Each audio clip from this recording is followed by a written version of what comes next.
शांति। ओम शांति। ओम शांति।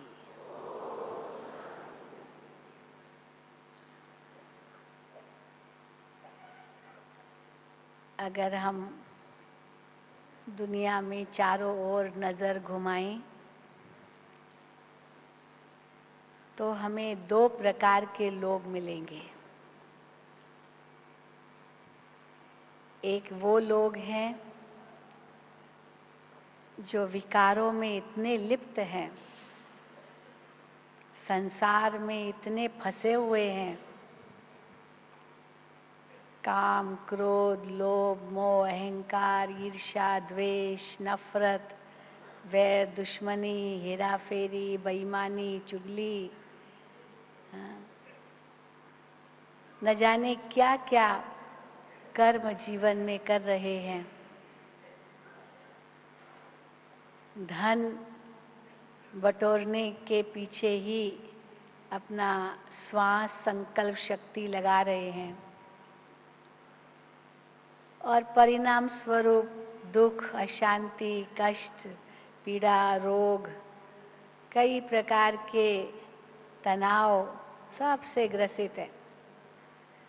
और समझते यही है कि बस यही तो संसार है, सबके साथ ऐसा ही होता है, यही दुनिया है और इसी में ही जीना मरना है। पर दूसरे प्रकार के वे लोग हैं जो इस संसार से तंग होकर वैरागी बन जाते हैं, सन्यासी बन जाते हैं, या तो कह देते हैं ये सब माया है, स्त्री माया, धन माया, बच्चे माया, ये माया माया कह करके सुख तो काग विष्ठा समान है और बस छोड़ करके बस ये संसार का कुछ नहीं चाहिए, मोक्ष का लक्ष्य रख करके संसार छोड़ देते हैं। उनको वैरागी कहेंगे, सन्यासी कहेंगे। तो एक और पूरे ही लिप्त और दूसरी ओर सब छोड़ छाड़ करके कुछ नहीं चाहिए संसार का, ये समझ के चल रहे हैं। पर बाबा हम बच्चों को क्या सिखाते हैं कि उनकी तरह भी मत बनो जो बिल्कुल फंस जाए संसार में,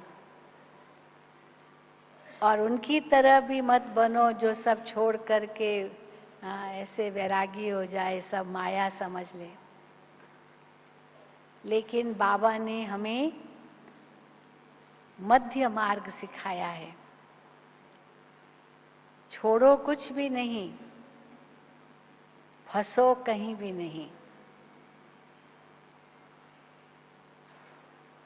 कुछ छोड़ने की कोई बात ही नहीं है। अगर छोड़ने की बात है तो बस केवल देह अभिमान को छोड़ो, और देह अभिमान को छोड़ा माना सारे विकार अपने आप छूट जाएंगे। बाकी घर बार को नहीं छोड़ना है, परिवार को नहीं छोड़ना है, जिम्मेदारियों को नहीं छोड़ना है, हाँ जरूर विकारों को छोड़ना है। क्योंकि जिसने दुख दिया उसी को छोड़ना है भाई, जिसने दुख नहीं दिया उसको क्यों छोड़े। आज विज्ञान का कितना सुख है, उसको छोड़ने की तो बात ही नहीं है। बाबा तो और ही कहते हैं कि खूब यूज करो विज्ञान को, क्योंकि ये विज्ञान ही आपको सहयोग दे रहा है बाबा का संदेश देने में। लेकिन इसमें लिप्त भी मत हो जाओ कि ये साधन ही मुझे चाहिए, इसके बिना मैं आगे बढ़ ही नहीं सकता हूँ, सेवा ही नहीं कर सकता हूँ। तो फंसो भी कहीं नहीं, साधनों के में फंसो मत। उन साधनों के बिना कोई सेवा ही नहीं हो सकती, ऐसे भी मत सोचो। और ऐसे भी नहीं कि सब छोड़ देना, मुझे तो कुछ नहीं चाहिए। बाबा की सेवा के लिए तो चाहिए, माइक भी चाहिए, लाइट भी चाहिए, पंखा भी चाहिए, कूलर भी चाहिए, टीवी भी चाहिए, सब चाहिए, क्यों नहीं चाहिए। तो एक और है बिल्कुल वैराग्य और दूसरी ओर है बिल्कुल लिप्त होना। पर बाबा ने ये मध्य मार्ग दिया है, छोड़ो भी कुछ नहीं, लिप्त भी मत हो जाओ। घर गृहस्थ में रहकर कमल फूल समान बनो और मुक्ति, जीवन मुक्ति का भी लक्ष्य दिया है, क्योंकि घर जाना है और फिर नई दुनिया में आना है, जहां जीवन में होते भी दुखों से, विकारों से हम मुक्त हैं। तो ये जीवन मुक्ति स्थिति इस संगम पर भी हमें अनुभव करनी है। इसलिए शास्त्रों में इस पर कहानियां हैं बहुत सारी। एक और कहानी है राजा हरिश्चंद्र की, राजा गोपीचंद की। फिर दूसरी और कहानी है राजा जनक की। राजा हरिश्चंद्र ने तो सब कुछ छोड़ा, उस सत्यता को अपनाने के लिए सब कुछ छोड़ा। अंत में बहुत परीक्षाएं आई, सत्यता की बहुत परीक्षाएं आई उसके सामने, वो सब छोड़ दिया। पर बाबा कहते जनक राजा की तरह रहो। महल में भी रहता था जनक राजा, लेकिन बेहद का वैराग्य था उसे, क्योंकि संसार में ग्रस्त तो है ही है सदा के लिए। आज भी बाबा ने मुरली में कहा कि सतयुग त्रेता में तो पवित्र प्रवृत्ति मार्ग है। तो चलो एक बच्चा योग बल से होगा, एक बच्ची योग बल से होंगे, लेकिन इतनी जनसंख्या नहीं बढ़ सकती है योग बल की पैदाइश से। इसलिए द्वापर युग से विकारों की शक्ति यूज हुई, जिससे बहुत जल्दी जल्दी जनसंख्या बढ़ी।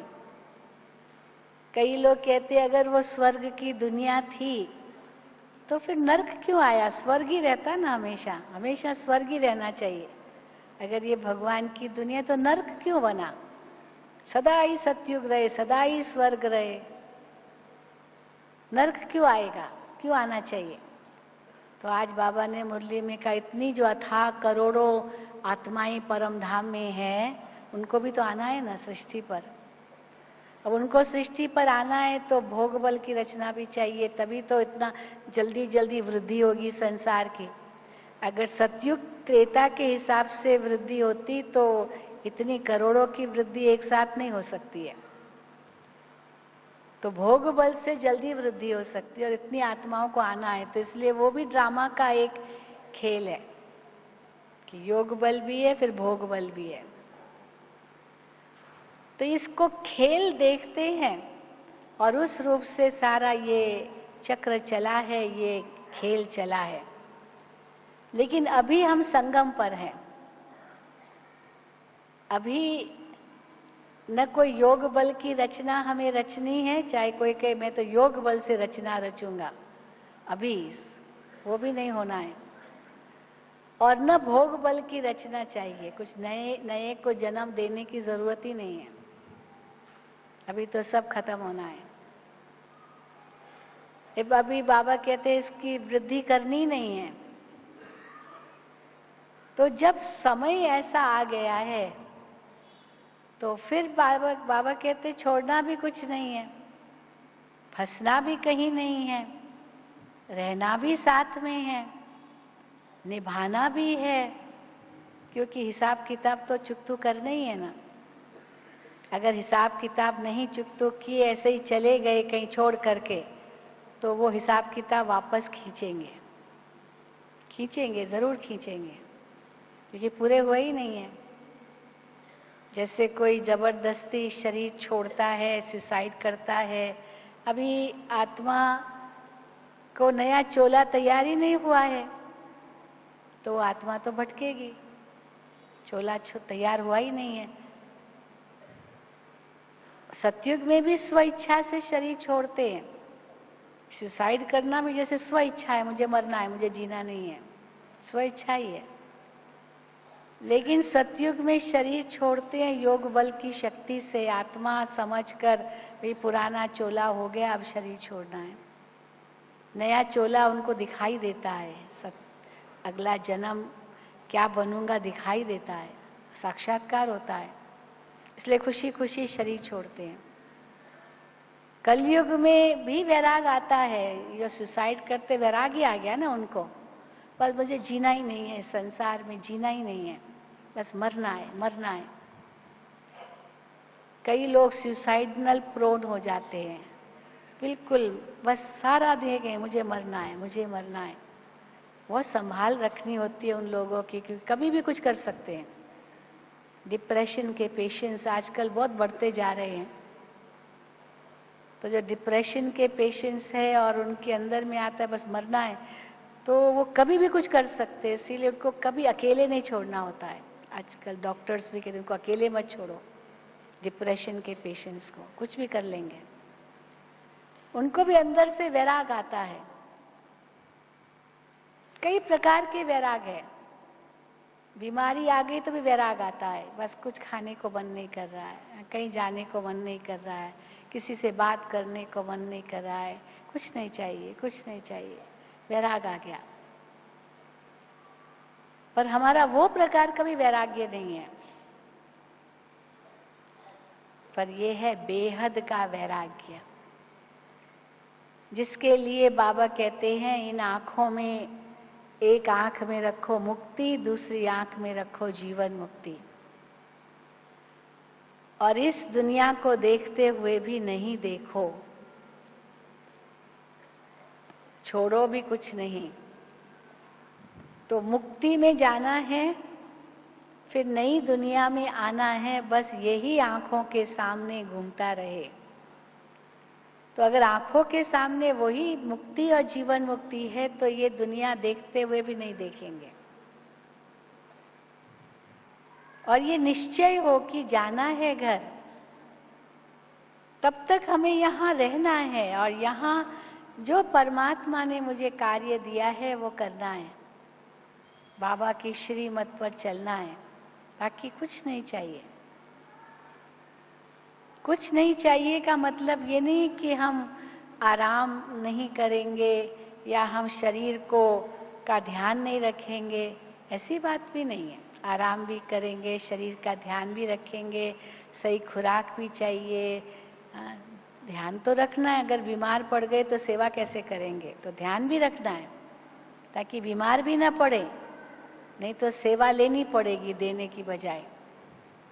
कई ऐसे कहते हैं ना, कहते बस बाबा को मैं यही कहता हूँ यही कहती हूँ कि बाबा अंत तक मुझे मेरी कोई सेवा न करे, मैं अपनी सेवा करती रहूं, करता रहूं, मेरी कोई सेवा न करे, क्योंकि बिस्तर पर पड़ गए तो सेवा तो आप कर ही नहीं सकेंगे, औरों को आपकी करनी पड़ेगी।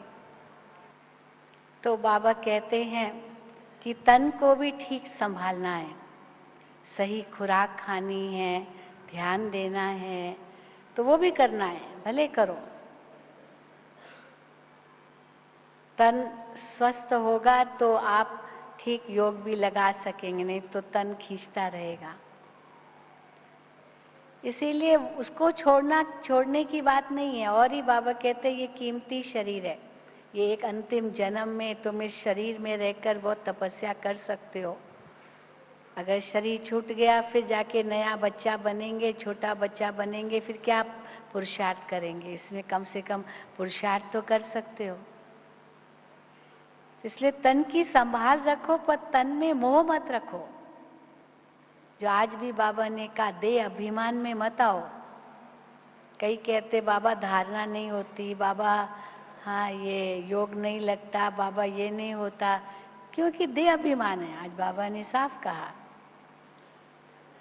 देही अभिमानी बनो तो एकाग्रता भी आएगी, देही अभिमानी बनो तो अंगद के समान भी पक्के रहेंगे। हनुमान और अंगद, बाबा ने कहा उनकी माला बनती है जो पक्के हैं। तो निश्चय में भी कोई कमी न हो, पर शरीर का भी ध्यान रखो। बाबा ने एक मुरली में कहा था कि अगर बहुत ज्ञान है पर शरीर का ज्ञान नहीं है तो भी अधूरा ज्ञान है। स्वास्थ्य का भी ज्ञान ध्यान रखो, पर केवल शरीर के पीछे ही मत जाओ। जो उस दिन भी बाबा ने कहा मुरली में, कई सारा दिन अपने शरीर की बातें करते रहते हैं। मेरे को ये शरीर की तकलीफ है, ये रोग है, ये तकलीफ है, तकलीफ ये, बस हम कहते हैं अच्छा हमको बताने से क्या होगा, मान लो हम तो डॉक्टर नहीं है ना, अब डॉक्टर को बताएंगे तो वो आपको मदद करेगा, कोई दवाई देगा। अब सबको बताते रहेंगे तो वो तो डॉक्टर है नहीं। तो हम कई बार पूछते क्यों सबको बताते रहते हैं, तो समझते कि सिंपैथी मिल जाएगी। सिंपैथी माना कुछ हमें उसकी जो थोड़े रहम आएगा बेचारा बेचारी, तो सिंपैथी हमको इस प्रकार से थोड़ी चाहिए। डॉक्टर को बता दो और भूल जाओ, जो डॉक्टर दवाई दे लो। कई कहते नहीं दवाई भी नहीं लेनी है, तो फिर डॉक्टर के पास जाकर दवाई लेनी नहीं है तो फायदा क्या? दवाई लेनी है तभी जाओ ना डॉक्टर के पास, लेनी ही नहीं है मैं और कोशिश करूंगा कोशिश करूंगा। कई ऐसे समझते कोशिश करते करते छोटा सा रोग बढ़ जाता है, क्योंकि डॉक्टर पर समय पर नहीं गए, कोशिश ही करे और कुछ करने की। अरे मरना तो है ही ना एक दिन। आप बाबा तो कहते ये दवाई खानी पड़ेगी, उसको आप कलयुग का फ्रूट समझ करके खाओ। सोचते क्यों हो ज्यादा, ये नहीं चाहिए ये नहीं चाहिए ये नहीं चाहिए, इसी के पीछे पड़े रहते हैं तो और रोगी होते जा रहे हैं। तो क्या है कि तन के पीछे भी नहीं पड़ना है, सारा दिन अपनी शरीर की बातें नहीं करो, ये भी देह अभिमान है। तो छोड़ना कुछ नहीं है, पर इस तन को सेवा में लगाना, ये सेवा कर सके तन, इसलिए इसका ध्यान उस हिसाब से रखना है। सन्यासी तो समझते ये सब माया है, इसलिए शरीर को भी कष्ट देते हैं, कष्ट देते हैं, बहुत कष्ट देते हैं। आप जाइए तीर्थों पर, कैसे कष्ट देते हैं भक्त लोग अपने आप को, सन्यासी अपने आप को। एकदम कांटों की सैया पर लेटे हुए हैं, पंच अग्नि, चारों अग्नि है और ऊपर सूर्य की अग्नि, और तपा रहे हैं, एक टांग पर खड़े हैं, पसीना बह रहा है, पता नहीं इतना कष्ट दे रहे हैं शरीर को। समझ शरीर को कष्ट देंगे तो ये हम शुद्ध होंगे, जरूरी नहीं है इस प्रकार कष्ट देकर शुद्ध करने की। इसका संभालो ठीक ढंग से, पर इसमें मोह ममत्व न जाए, सारा इसका वर्णन ही मत करो। फिर मन की बात जहां आती है, कई लोग समझते जैसे जो वैरागी होंगे सन्यासी, ये मन भी माया है, हमको कुछ भी नहीं सोचना है, ब्लैंक ब्लैंक, बिल्कुल शून्य, चित्तवृत्ति निरोध, सप्रेशन ऑफ थॉट्स, बिल्कुल शून्य, एकदम खाली। अब खाली मन तो शैतान का घर बन जाएगा, ब्लैंक तो बन ही नहीं सकता है मन। मन तो बहुत बड़ी शक्ति है, इस मन को ही तो बाबा ने कहा मेरे में लगाओ। तो ये मन तो बड़े काम की चीज है ना, इसको हम दबाएंगे थोड़ी, लेकिन हाँ क्या विचार करो वो बाबा हमें देते हैं। इसलिए बाबा की मुरली हमारे मन के लिए सवेरे सवेरे हम खाते हैं, वो खुराक है दिन भर, वही खुराक जो बाबा कहते हैं जुगाली करो। जैसे गाय सुबह सुबह खा लेती है, फिर सारा दिन वो उसका मुंह चलता ही रहता है, चलता ही रहता है, भले उस समय कुछ खा नहीं रही है लेकिन उसका मुंह चलता ही रहता है। इंसान का ऐसे मुंह नहीं चलता है, अगर सारा दिन मुंह चलाता रहेगा तो लोग कहेंगे क्या इसको क्या हो गया है। पर गाय तो सारा दिन मुंह चलाती रहती है, क्योंकि सवेरे खा लिया, फिर वो जो खाया वो आधा पचाया हुआ वो पेट में रहता है, फिर वो क्रॉप है ना। हम लोग विज्ञान में, ज़ूलॉजी में गाय के बारे में पढ़ते थे कि गाय को 2 पेट होते हैं। क्यों जुगाली करती गाय भैंस ये सब, क्योंकि पहले खा लेती है और एक पेट में चला जाता है आधा पका हुआ, मानो वो पका हुआ पूरा नहीं है, फिर दोबारा ऊपर लाती है और सारा दिन चबाती रहती है, फिर पेट में जाता है और फिर हजम होता है। तो 2 पेट है, चाहे गाय को भैंस को, सारा दिन मुंह ही चलता रहता है उनका। परंतु बाबा कहते हैं तुम्हारी मन और बुद्धि ज्ञान में सिमरण करती रहे, ये है सच्ची जुगाली करना। मुंह नहीं चलाते रहो, सारा दिन खाते नहीं रहो, ये मुंह चलाने की बात नहीं है, लेकिन मन के अंदर, बुद्धि के अंदर ज्ञान का रमण होता रहे तो शक्ति मिलती रहेगी आत्मा को। तो मन को भी हमें दमन नहीं करना है, लेकिन मन को सुंदर विचार देकर सुमन बना के मन मना भाव होना है। पर दे अभिमान है तो मन मना भाव कहाँ हो सकेंगे? कल भी बाबा ने कहा देही अभिमानी होंगे तभी तो मन मना भाव हो सकेंगे, तभी तो बाबा की याद आएगी। तो मन को भी सफल करना है, मन को दमन नहीं करना है, तन को भी कष्ट नहीं देना है, पर संभाल करनी है, मोह नहीं रखना है। ये मध्य मार्ग है। छोड़ना भी कुछ नहीं है, फंसना भी कहीं नहीं है। फिर धन की बात है, धन के लिए भी कई जो वैरागी होंगे, सन्यासी होंगे, कहेंगे ये भी माया है, माया है, धन भी माया है। बाबा कहते धन माया क्यों है? आज भी बाबा ने कहा कि देखो बच्चों के लिए मकान बनाने पड़ते हैं, अंत में तो बहुत बच्चे आएंगे, बहुत बच्चे आएंगे, कहाँ रहेंगे? इसीलिए बच्चों के लिए मकान बनाने पड़ते हैं। कई कहते हैं ना आप लोग इतने मकान क्यों बना रहे हो? आप लोग कहते हो विनाश होने वाला है, विनाश होने वाला है, फिर मकान क्यों बना रहे हो? तो बाबा कहते हैं कि धन भी तो विनाश हो जाएगा ना, कि केवल मकान विनाश हो जाएंगे, वो धन भी तो चला जाएगा ना। तो उस धन को सफल कर रहे हैं ताकि अंत के समय शांति से हम घर जा सके। जाना तो है ना घर। आज भी बाबा ने मुरली में कहा, कहते राम गयो रावण गयो जाके बहु परिवार। तो राम और रावण का परिवार जाएगा, पर कुछ बचेंगे भी। राम के परिवार वाले भी बचेंगे, रावण के परिवार वाले भी बचेंगे, है ना। एडवांस पार्टी की आत्माएं तो रहेगी ना, उनको फिर देवताओं को जन्म देना है। तो रावण वाले भी रावण की सेना वाले भी बचेंगे, लेकिन वो क्या करेंगे? अंत के समय त्राही त्राही करेंगे, रोते रहेंगे, रोते रहेंगे, बच्चों को याद करेंगे, अपने घर वालों को, क्योंकि वो सब चले गए, हम अकेले रह गए। आज मुरली में था, हम अकेले रह गए ना, वो गीत जो बजा। तो अंत के समय हम अकेले रह गए, हम अकेले रह गए, ऐसे रोएंगे, चिल्लाएंगे। कई बार होता है ना, बाढ़ आती है, भूकंप आता है, या कुछ ऐसा प्राकृतिक आपदा आई, और अभी उत्तराखंड में हुआ या जो कुछ हुआ, सारे घर के परिवार वाले बह गए, वो खुद अकेला रह गया, बस अकेला। पत्नी गई, बच्चे गए, माँ बाप गए, अकेला एक रह गया। अब वो कहे कि मैं जिंदा रह के क्या करूंगा, मेरे परिवार वाले तो सब चले गए, मैं भी मर जाता तो अच्छा होता, अकेला क्यों रह गया? तो अंत में ऐसा ही होगा, सब चले गए, एक अकेला बचेगा तो रोएगा, चिल्लाएगा, त्राही त्राही करेगा। परंतु बाबा के बच्चे जो बचेंगे वो ऐसे थोड़ी करेंगे, वो क्या करेंगे?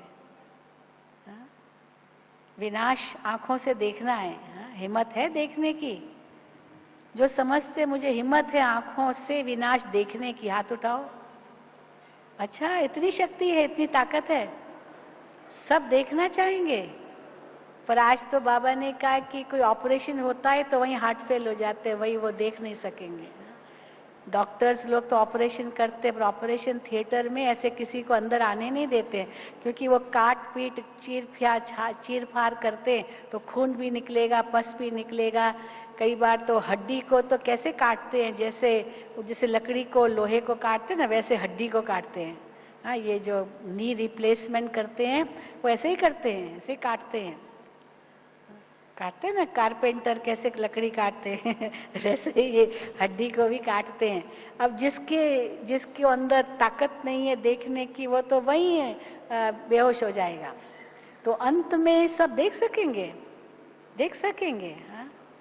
त्राही त्राही करेंगे या साक्षी होके देख सकेंगे, या ये कहेंगे बस बाबा हम भी जाएं, हमको देखना ही नहीं है, हाँ? ऐसे है। परंतु अंतर में हमें ये पता है, ज्ञान है, ये ड्रामा है, ये जो कुछ भी अगर होगा इसमें कल्याण है, ये विनाश कल्याणकारी होगा, क्योंकि इससे घर के गेट खुलने हैं। उसके पहले कर्मातीत बनना है, मुझे संपूर्ण बनना है।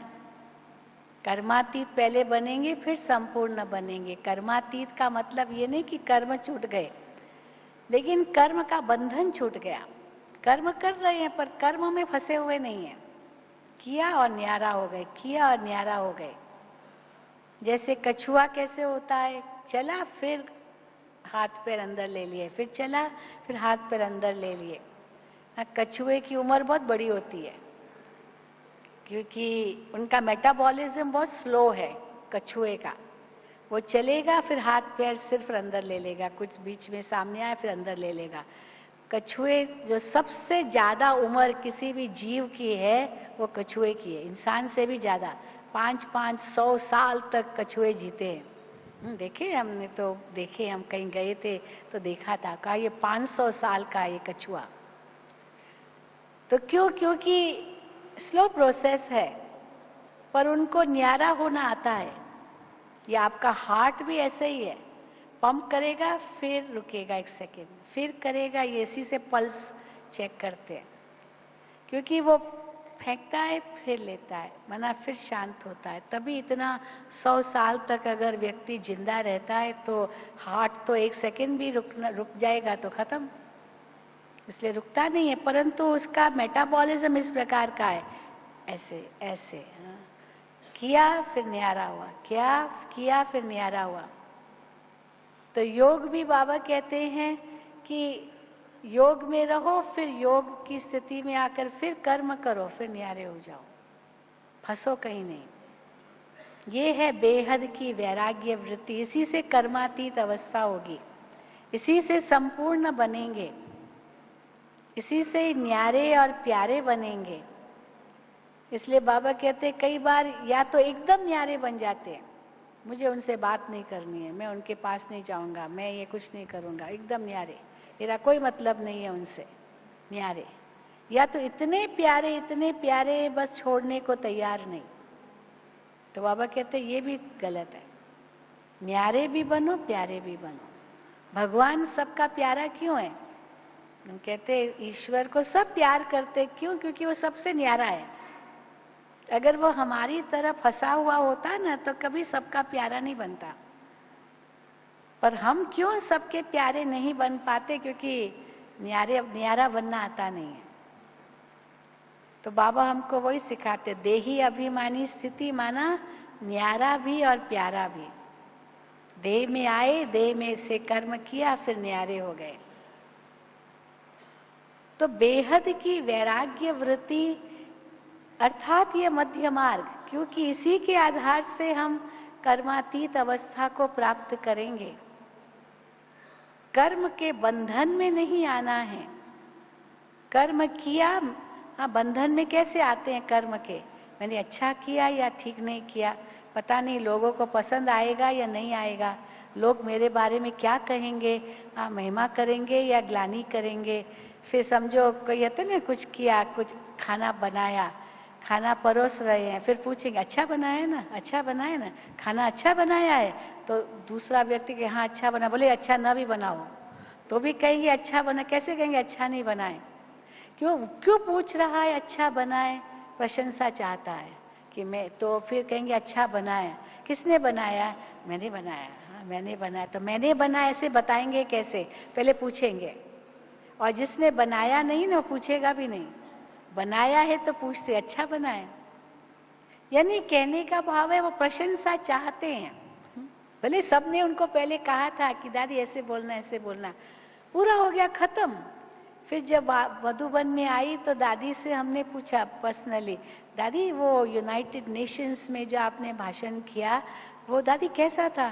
कहती कौन सा? भूल ही गई कि यूनाइटेड नेशंस में भाषण करने गई थी। कोई और जाए तो कितना अपना वखान करे, मैं यूनाइटेड नेशंस में भाषण करने गया था। यहाँ तो कुछ वर्णन ही नहीं, कुछ भी वर्णन नहीं।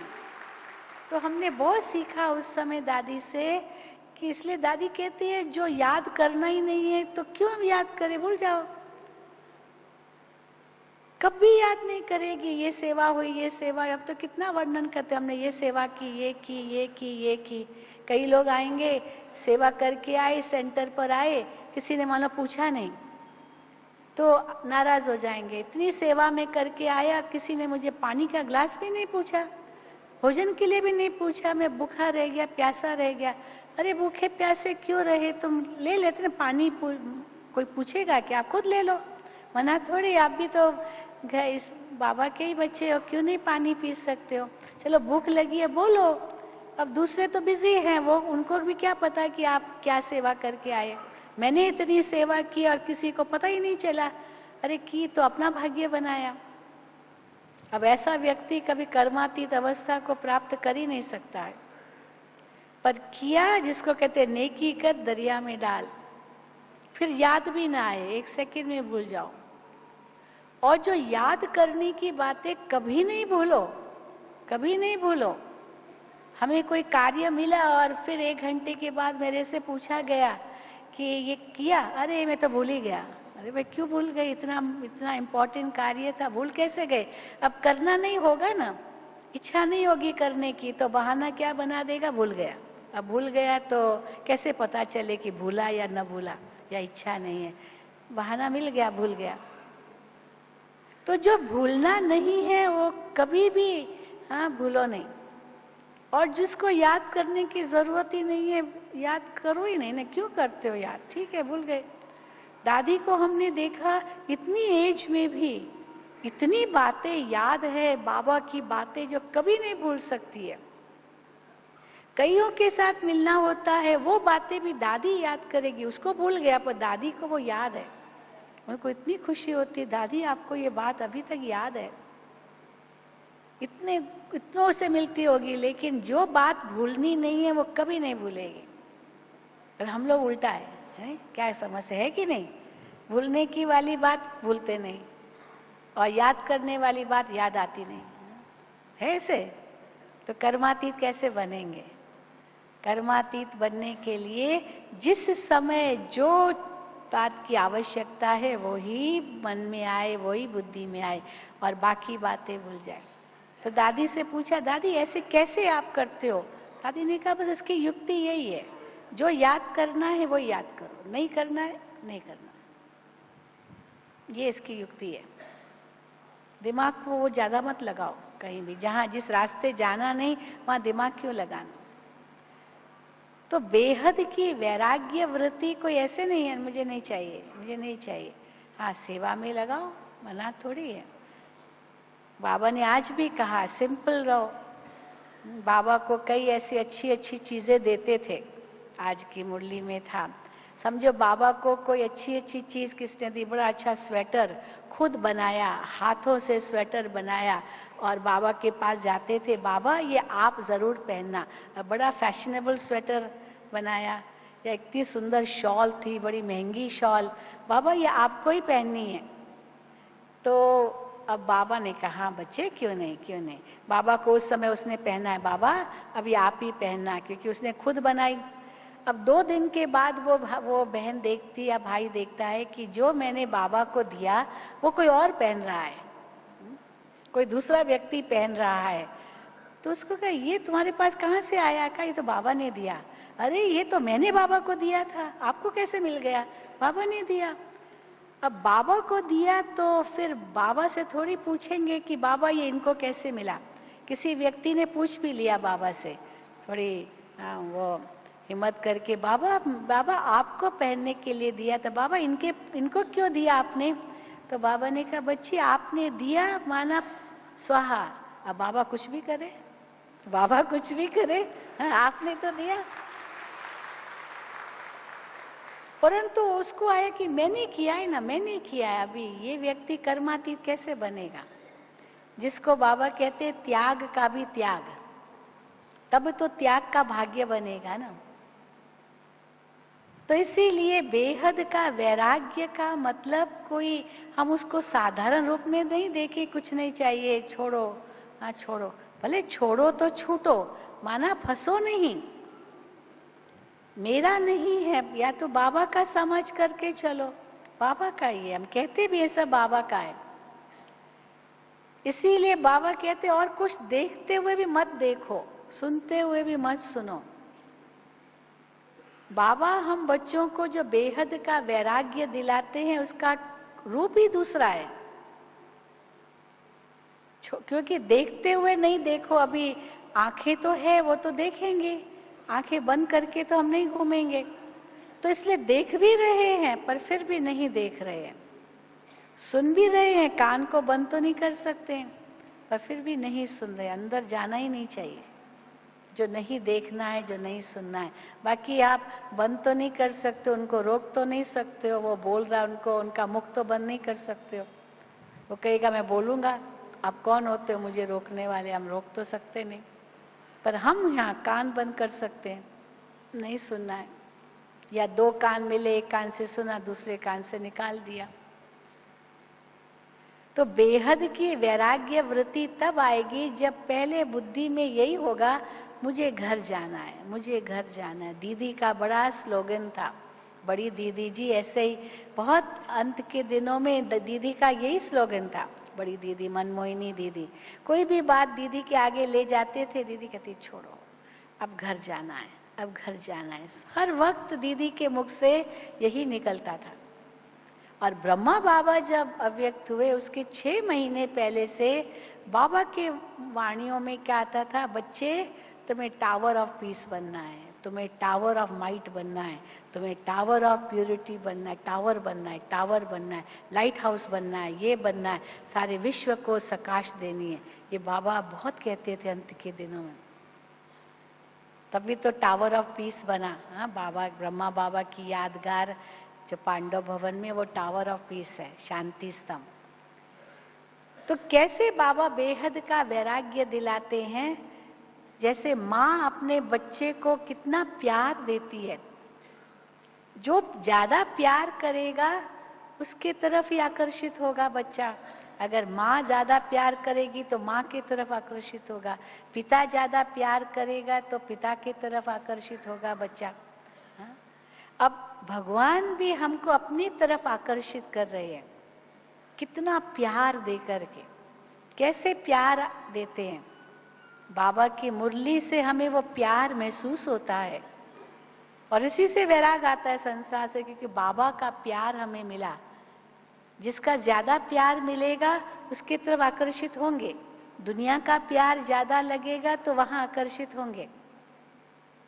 बाबा की हर मुरली में कैसे प्यार छलकता है बच्चों के लिए, चाहे साकार मुरली चाहे अव्यक्त मुरली। अब एक एक मुरली को टटोलो, बाबा का प्यार कैसे हर वाक्य में छलकता है। अव्यक्त बाप दादा भी जब मुरली चलाते हैं तो शुरू शुरू में आज बाप दादा dash dash dash dash dash बच्चों को देख रहे हैं। सारे वरदान बाबा ने दे दिए, बच्चों के गुण ही गाए, बच्चे मेरे कैसे हैं। और उस समय हम सुनते जाते हैं, बाबा के प्रति वो प्यार उभरता है कि बाबा कितना प्यार कर रहे हैं। क्यों बाबा इतना प्यार कर रहे हैं? क्योंकि बाबा चाहते हैं कि बस दुनिया की नजरों से हम दूर रहें। जैसे जिससे बहुत प्यार होता है ना, तो माँ बाप यही चाहते कि बस ये इसको इसकी रक्षा करते, इसको बचाते रहे, और किसकी नजर न लग जाए, किसी की नजर न लग जाए। इसलिए बाबा भी हमें प्यार दे करके फिर सावधान भी करते, बच्चे माया सुन रही है, माया सुन रही है। हाँ, क्योंकि बाबा जानते हैं माया की नजर है।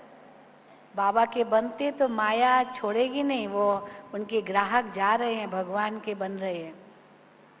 इसलिए बाबा हम बच्चों को इतना प्यार दे रहे हैं ताकि माया के तरफ आकर्षित न हो। इसलिए मुरली से प्यार माना बाबा से प्यार, बाबा से प्यार माना मुरली से प्यार, माना बाबा की श्रीमत से प्यार। और उसके लिए प्यार होगा तो अपने आप बेहद का वैराग आएगा संसार से। ये सुनो, ये सुनो, ये देखो, कोई इच्छा नहीं होगी, क्योंकि अंदर भरा हुआ है। जैसे पेट भरा हुआ होता है ना, तो चाहे कितने भी 100 व्यंजन रखो, नहीं, पेट भरा हुआ है। तो अंदर में आत्मा इतनी संतुष्ट है भगवान का था ज्ञान प्राप्त कर, जो और कहीं बुद्धि जाएगी नहीं। ये बेहद का वैराग्य, ये नहीं कि खाली है ये कोई वैराग्य है, वो नहीं, कहीं तो खाली है और वैराग्य है। अंदर खाली है और बाहर से वैराग्य है, तो अंदर हम संतुष्ट है, भरपूर है। तो बेहद का वैराग्य सहज आता है, क्योंकि भगवान से हम इतना प्यार पा रहे। और कैसे पा रहे हैं? मुरलियों के द्वारा, मनन चिंतन के द्वारा, ऊंचा ऊंचा ज्ञान का श्रवण करते हैं, इसे भगवान का प्यार महसूस होता है। जो बाबा कहते हैं भगवान, बाबा की मुरली ये 4 पेज का लव लेटर है भगवान का बच्चों के लिए। रोज बाबा लव लेटर लिखते हैं, प्रेम भरा पत्र लिखते हैं, याद प्यार देते हैं। अगर उसकी लगन होगी ना, सचमुच बेहद का वैराग आ जाएगा संसार से। तो एक 3 तरीके बाबा अपनाते हैं बेहद का वैराग्य दिलाने के लिए। एक है इतना प्यार देते हैं जो मुरलियों से हमें मिल सकता है, अगर हम सही रूप से उसका मनन चिंतन करें तो।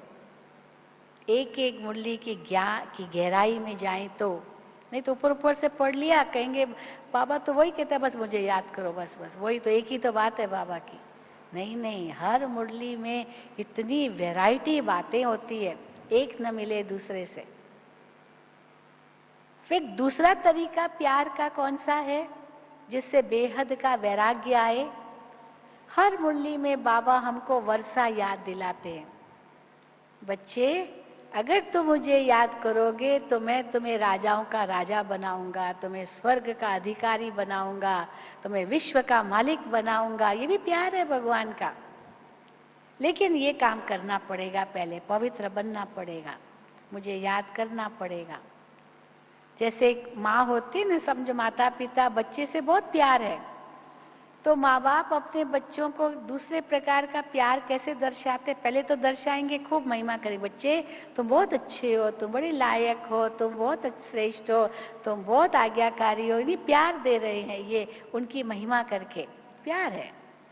पर दूसरा तरीका क्या है? हाँ बच्चे तुम बहुत होशियार हो, देखो तुम नंबर 1 आओगे ना स्कूल में, फर्स्ट नंबर लोगे ना, तो मम्मी तुमको, डैडी तुमको साइकिल लेकर देगा। अब ये भी प्यार है कि अगर तुम फर्स्ट आओगे तो तुमको डैडी साइकिल लेके देगा, बच्चे को कहते हैं ना। अब ये भी प्यार का रूप है, पर साथ में टेम्पटेशन है, प्रलोभन तो दिया ना, साइकिल मिलेगी अगर तुम फर्स्ट आओगे तो। ये भी प्यार है। तो बाबा भी हमको इस रूप से प्यार करते हैं, बच्चे तुम पवित्र बनोगे ना तो तुम विश्व के मालिक बनोगे। अब ये प्यार जताए ना, तो टेम्पटेशन दिया। ये भी भगवान का प्यार है। और इस जैसे ही बाबा का प्यार मिला, उस हिसाब से, क्योंकि ये दूंगा बाबा कहते ये मिलेगा ये मिलेगा। कोई बाबा तो सत्य है, कोई बाबा कोई झूठ थोड़ी बोल रहे हैं कि कह रहे हैं और देंगे नहीं, जरूर देंगे। कई बार होता है ना, पिताजी कहेगा दूंगा और जब कहा कि फर्स्ट आया तो दिया ही नहीं। भगवान ऐसे नहीं करेगा, वो तो सत्य है। ऐसे नहीं झूठ मूठ कह रहा है कि विश्व के मालिक बनोगे। कई कहते ना पता नहीं, बाबा कह तो रहे हैं, पता नहीं। अरे कौन कह रहा है, ये भी तो सोचो। सत्य जो आद सच जुगाद सच है भी सच, वो सत्य परमात्मा ये सत्य महावाक्य उच्चारण कर रहा है, इसमें संशय क्यों उठा रहे हो? परंतु ये बाबा किस लिए दे रहे? ताकि बेहद का वैराग आ जाए। जैसे किसी बच्चे के हाथ में कोई चाकू हो, ब्लेड हो, अब माँ देखती है अरे ये ब्लेड हाथ में पकड़ा है, इसको लगेगा, पर वो बच्चा देना नहीं चाहता है, छोड़ना नहीं चाहता है। अभी मम्मी जबरदस्ती तो नहीं लेगी, लेकिन क्या करेगी, उसको कुछ और चीज देगी। बेटा देखो ये इनसे ज्यादा अच्छा है, तो ये लो ना, ये छीछी है, ये अच्छा है, ये देखो। तो बच्चा देखता है ये मेरे पास है और ये माँ के हाथ में। ये माँ कहती है तब मिलेगा जब ये छोड़ो, क्योंकि हाथ में तो एक ही चीज पकड़ सकते हैं। अब मैं क्या करूं, ये चाहिए या ये चाहिए? फिर देखता नहीं ये तो छीछी है, तो ज्यादा अच्छा है, लो। हाँ, तो सहज ही माँ दे देगी उसको, पर ऐसे नहीं छीनेगी। तो भगवान हमसे इसको ऐसे ही थोड़ी वैराग्य दिला रहे हैं बेहद का, सब कुछ ले थोड़ी रहे हैं। और ही कहते कि बच्चे तुमको पदम गुना मिलेगा, पदम गुना, 1000 गुना भी नहीं, लाख गुना भी नहीं, पदम गुना मिलेगा। बस एक काम करो, मुझे याद करो। हमें तो इतना सहज काम मिल गया। बाबा यहाँ तक कहते कोई भी तो बहुत परेशानी क्यों उठाते हो, बोझ मुझे दे दो, मुझे दे दो, है ना। बच्चा भी देखता मैं परेशान हो रहा हूं, मम्मी कहेगी मुझे दे दो, पर वो कहेगा नहीं नहीं नहीं। तो अभी बच्चा, माँ भी क्या करे, तुम ले दो ना, मैं तुम्हारे साथ ही हूं।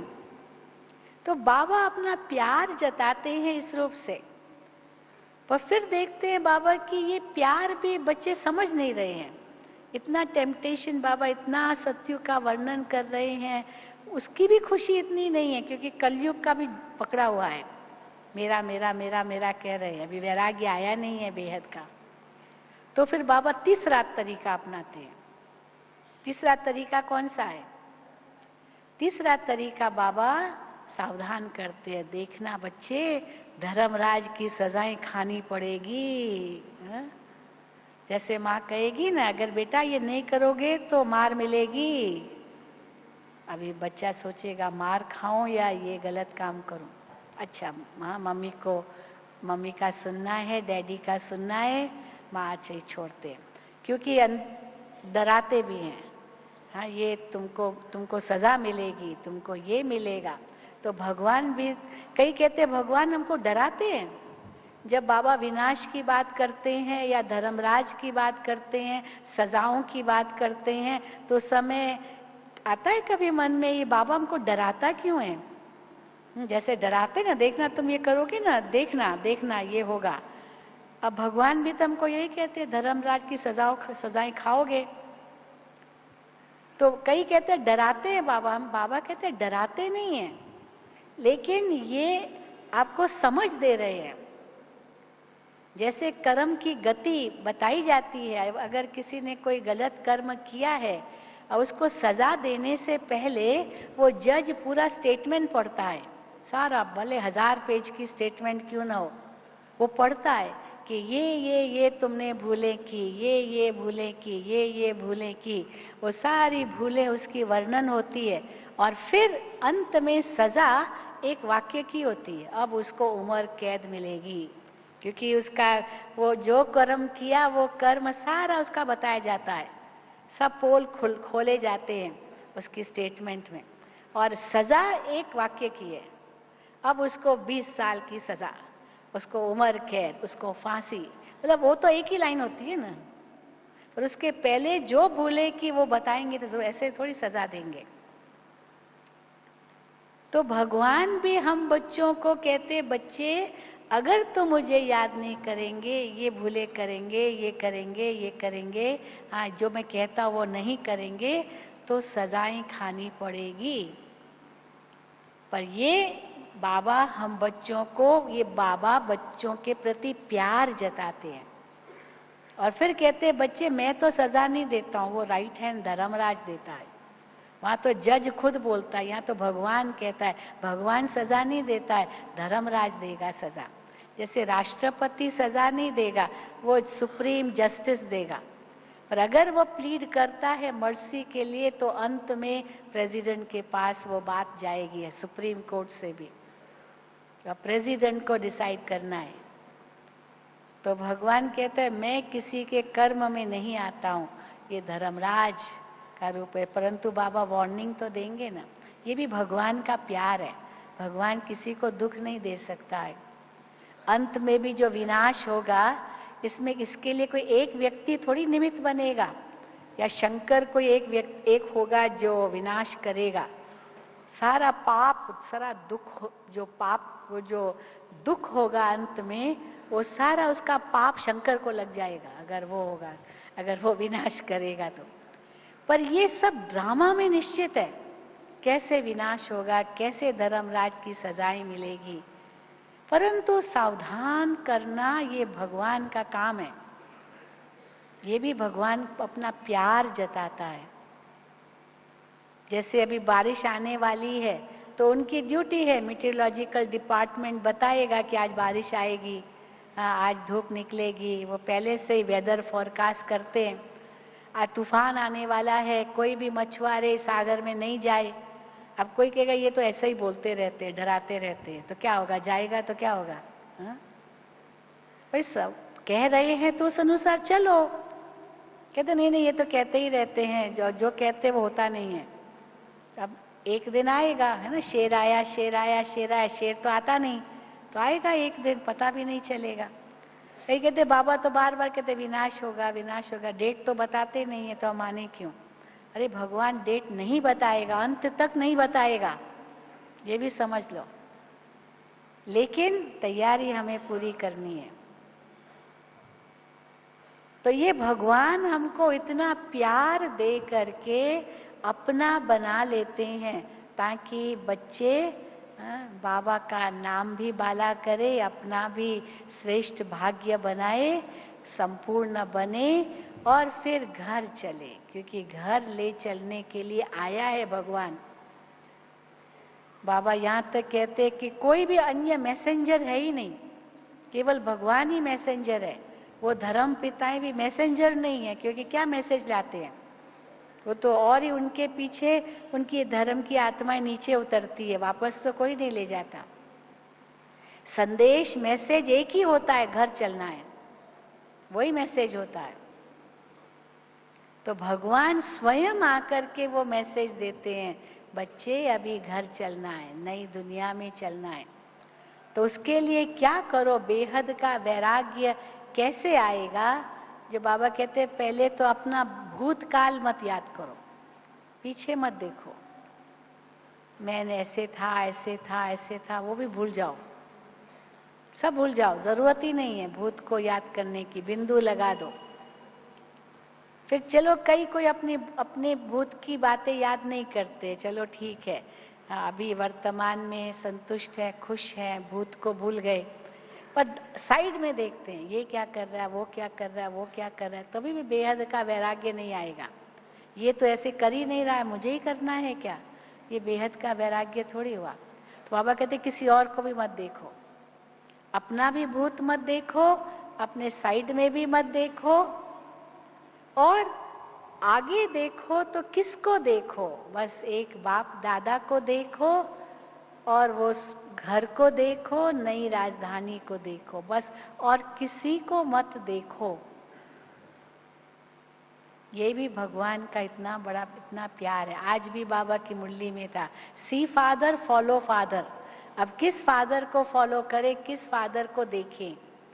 ब्रह्मा बाबा को फॉलो करें और देखें शिव बाबा को, या फॉलो शिव बाबा को करें, देखें ब्रह्मा बाबा को कैसे इसने किया।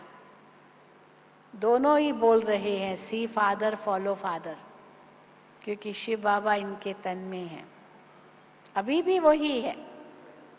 भले गुलजार दादी के तन में आते हैं, लेकिन है तो बाप दादा ना, गुलजार दादी तो निमित्त है,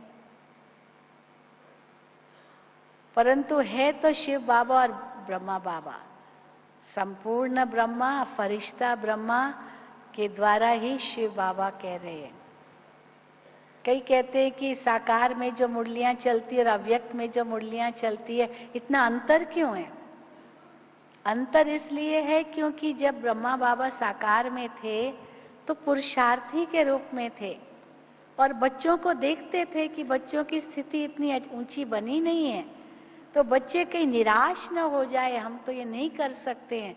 तब बाबा कहते थे बच्चे घबराओ नहीं, तूफान आएगा पहले इंजन को आएगा, ये भी अनुभव ही है, ताकि बच्चे घबराए नहीं। ये भी प्यार था ब्रह्मा बाबा का बच्चों के प्रति, ताकि बच्चों को डर न लगे, बड़ी ऊंची मंजिल है, हम कर नहीं सकेंगे, मुश्किल है ना। कई बाबा के पास बूढ़े बूढ़े आते थे तो बाबा को कहते थे बाबा अभी तो बूढ़े हो गए, अभी क्या पुरुषार्थ करेंगे? बाबा कहते क्यों, ये बूढ़ा कर सकता है, तुम नहीं कर सकते हो? ब्रह्मा भी तो बूढ़े ही थे ना। ये बूढ़ा भी अमृत वेले उठता है, हाँ, इतनी इनकी साधना है, इतना इनकी तपस्या है, ये कर सकता है, तुम क्यों नहीं कर सकते हो? इसका मतलब अगर नहीं माना, बेहद का वैराग्य नहीं है। ब्रह्मा बाबा को तो 1 सेकंड में बेहद का वैराग्य आ गया, सब कुछ, अपनी सारी प्रॉपर्टी माताओं के चरणों में रख दी, बिल कर दिया फटाफट 1 सेकंड में, क्योंकि किसने कहा? श्रीमद् भगवान की मिली। फिर कई जवान बाबा के सामने आते थे, बाबा अभी तो जवान है, अभी तो दुनिया नहीं देखी, अभी तो कुछ देखना है, अभी तो ये करना है।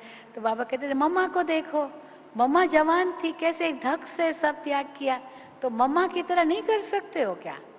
तो फिर मम्मा को देखते थे, मम्मा ने 1 सेकंड में सब कैसे न्यारी हो गई, तो मम्मा कर सकती हो। तो 16 साल की थी जब आई, 1 सेकंड में। दादी जी 14-15 साल की थी, 1 सेकंड में बस साक्षात्कार हुआ, देखा, और 1 सेकंड में। तो इतने जो उस समय थे, जबकि उस समय दुनिया का वो कोई ऐसा इतना बुरा स्वरूप नहीं था। अभी तो देख रहे हैं खुद अपनी आंखों से, कई कहते कि उस समय साक्षात्कार हुआ, अभी भी साक्षात्कार होता ना तो एक धक से वैराग आ जाए, अभी भी साक्षात्कार हो तो एक धक से आए। बाबा कहते उस समय तो फिर भी अच्छा स्वरूप था, अभी तो प्रैक्टिकल संसार में ये देख रहे हो, अभी साक्षात्कार की जरूरत ही क्या है? उस समय सामने नहीं था इसलिए साक्षात्कार कराया, अभी तो विनाश के नजारे आंखों के सामने दिख रहे हैं। ये विकारों का जो प्रकोप, दुनिया का इतना तमो प्रधान स्वरूप सामने दिखाई दे रहा है, साक्षात्कार की क्या जरूरत है? साक्षात्कार हो तब वैराग आएगा क्या? या कुछ हो तो वैराग आएगा, वो तो शमशानी वैराग हो गया। कहीं भूकंप आया, अरे बाबा विनाश न हो जाए, जल्दी जल्दी पुरुषार्थ करो। कहीं तूफान आया, कहीं ये सुनामी आया, तो करो जल्दी, बाबा कहते विनाश होगा। तो कुछ देखा फिर आया, फिर वो बात पूरी हो गई तो फिर गया बेहद, वो वैराग्य गया। उसको तो शमशानी वैराग कहते हैं। शमशानी वैराग कैसे होता है?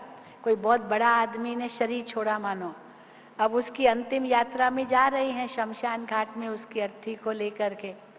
तो जब अर्थी लेके जा रहे हैं तो आपस में क्या बात करते हैं, बेचारा, हाँ क्या इतना बड़ा आदमी, कितना धन है, कितना उनके पास प्रॉपर्टी, कितनी जमीन, कितनी जायदाद, कितनी दुकान, कितना मकान, सब छोड़ के चला गया। एक दिन हम भी ऐसे ही चले जाएंगे, हमारा भी ऐसा ही आएगा ना, अंतिम यात्रा होगी कि नहीं, हम भी चले जाएंगे। आखिर क्या ले जाना है संसार से, सबको यहीं छोड़ के जाना है। तो ये वैराग आया उस समय, और ये शमशानी वैराग है। क्यों? क्योंकि जैसे शमशान घाट में गए, वो अंतिम संस्कार कर लिया, अब जब वापस आ रहे हैं तो भी साथ में ही वापस आ रहे हैं ना, तो फिर एक दो से कहेंगे, अरे वो तो चला गया, हम तो है ना, वो क्या क्या छोड़ के गया। हाँ, पहले कहेंगे क्या क्या लेके गया, क्या ले गया, ये भी सब छोड़ के गया, ये भी सब। अब वो तो छोड़ के गया, अभी वो तो नहीं आएगा वापस, हम तो है ना, हम तो दावा करें ना, मैं इसका मामा हूँ, चाचा हूँ, भतीजा हूँ, भांजा हूँ, भाई हूँ, बेटा हूँ, या अपना हक लगाऊं। तो वो वैराग्य वहीं का वहीं खत्म हो गया, शमशान घाट तक पहुंचने तक। वापस आए, वैराग खत्म। तो बाबा की मुरली सुनते बहुत वैराग आता है, बस बस बस बाबा, अब आपके सिवा कुछ नहीं। और वापस गए, बाबा कहते सोडा वाटर हो गए। तो ऐसा तो नहीं बनना है ना, ऐसा बनना है क्या? ये बेहद का वैराग्य स्थायी चाहिए, स्थायी चाहिए। जो आज भी बाबा ने मुरली में कहा, अंगद के समान बिल्कुल, हिलना नहीं। जैसे अंगद ने पांव ऐसे रखा जो उसको कोई हिला नहीं सका, रावण जैसा बलशाली व्यक्ति, वास्तव में वो उसकी अपनी शक्ति थोड़ी थी, वो तो भगवान की शक्ति ने उस समय काम किया। हाँ, इस पर जोक सुनाते ना, एक जोक सुनाते आजकल, कि जब रावण ने उसको अंगद को कहा कि तुम कौन हो, तो कहा मैं उसका मैं मैसेंजर हूँ, हाँ मैं दूत हूँ, तो मैं, मेरे अंदर इतनी शक्ति है तो उसमें कितनी न शक्ति होगी। तो उसने पैर ऐसे रखा और कहा कि हिला के दिखाओ। तो एक जोक आता है इस पर कि कोई यानी, तो अंगद को जब वो वापस गए तो अंगद से उनके जो अन्य थे बंदरों की सेना, उन्होंने कहा, अरे अंगद, तुमने तो बहुत ही बड़ा चैलेंज दिया, अगर मान लो वो तुम्हारा पैर हिला लेता होता तो क्या करते, तुमने तो बहुत बड़ा दावा कर दिया। कहा मेरा क्या जाता, वो तो राम की सीता थी, मेरी थोड़ी थी। यानी उसका काम है ना, अपनी सीता को लेना है वापस, तो वो करे ना, उसकी ताकत चलनी चाहिए ना, मैंने अपनी ताकत थोड़ी दिखाई, ये मेरी ताकत थोड़ी थी, ये तो राम की ताकत थी, भगवान की ताकत थी। तो किसकी ताकत हमको चला रही है? बाबा की ताकत चला रही है, आपकी अपनी चला रही है। तो अंगद बन सकते हो कि नहीं बन सकते हो? तो ये जोक रूप में भले है, परंतु भाव ये है कहने का कि बाबा की शक्ति को भी तो समझो। अभी तो बाबा बहुत प्यार का सागर के रूप में है, प्यार ही बरसा रहे हैं। जैसे टीचर पढ़ाता है, फिर सिखाता है, कुछ प्रश्न है तो सुलझाता है, पर जब एग्जामिनर बन गया तो कुछ भी नहीं कर सकता है। देखता रहेगा, साक्षी होकर। अभी तो साथी है, फिर जब साक्षी हो गया तो कुछ भी नहीं कर सकेगा, कुछ भी नहीं करेगा। कर सकेगा पर करेगा नहीं, क्योंकि ड्रामा में नोंदी नहीं है अंत के समय कोई भी प्रकार की मदद। हर एक को अपना ही पार्ट बजाना होगा, हर एक को अपना ही भाग्य मिलना है। जितना किया बस पूरा हुआ। इसीलिए अभी भी समय है। बाबा नयों को कहते हैं लेट आए हो पर टू लेट नहीं आए हो। आज भी बाबा ने कहा बहुत बच्चे आएंगे, बहुत बच्चे आएंगे, इसलिए मकान बना रहे हैं। तो मुझे याद है 96 में जब बाबा आए थे, या 95 एंड में बाबा आए थे यहाँ, तो उस समय ये हॉल नहीं था, यहाँ टेंट लगी हुई थी और बहुत भाई बहनें आए थे, जगह ही नहीं थी रहने की यहाँ। तो उस समय टेंट्स लगा करके यहाँ रहे थे, इतने मकान भी पूरे नहीं बने थे। तो उस समय विदेशी भी बहुत आए थे।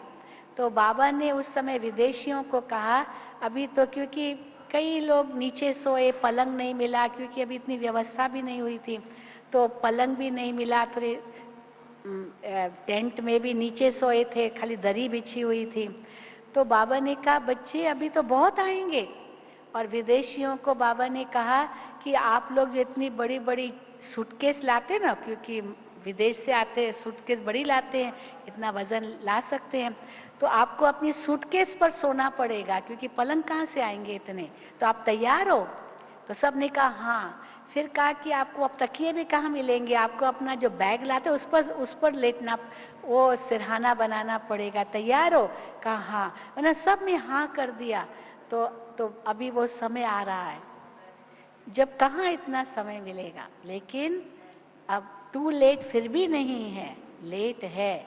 टू लेट हो जाएगा फिर दरवाजे बंद, तो गेट कौन खोलेगा परम धाम के? आप खोलेंगे या कोई और आएंगे जो खोलेंगे? हमको ही खोलना है। इसीलिए बेहद का वैराग्य जरूरी चाहिए, वो पूरा होगा तब घर के गेट की चाबी मिल जाएगी तो गेट खोलेंगे। ओम शांति, ओम शांति, ओम शांति।